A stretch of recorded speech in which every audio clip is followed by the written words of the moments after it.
আজ তোমাদের শেয়ার করব এই 3D বর্ডার ডিজাইন। দেখো ডিজাইনটা কতটা সুন্দর, আর এটা হাতে করলেও খুব সুন্দর লাগে দেখতে।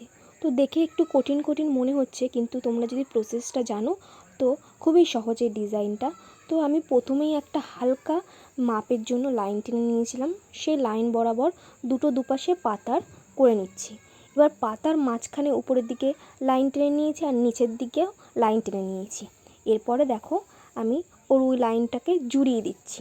জুড়িয়ে দেওয়ার পর ওই লাইনটার উপরে আমিও একটা ছোট ছোট মাঝখানে গোল করে নিচ্ছি। গোল করে নেওয়ার পর ওরও উপর দিয়ে আরেকটাভাবে গোল করে নিচ্ছি।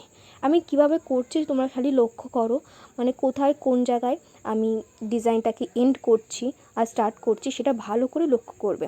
ব্যাস দেখো আমার ডিজাইনটা হয়েই গেছে, এবারে খালি শেডিং দেবো।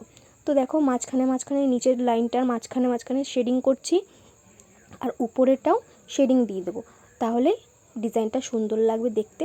দেখো এখনই দেখো কীরকম একটা 3D ডিজাইন মনে হচ্ছে। তো এই ডিজাইনটা খুবই সহজ করতে, দেখতে একটু কঠিন মনে হচ্ছে, কিন্তু এটা করলে খুব ভালো লাগে দেখতে।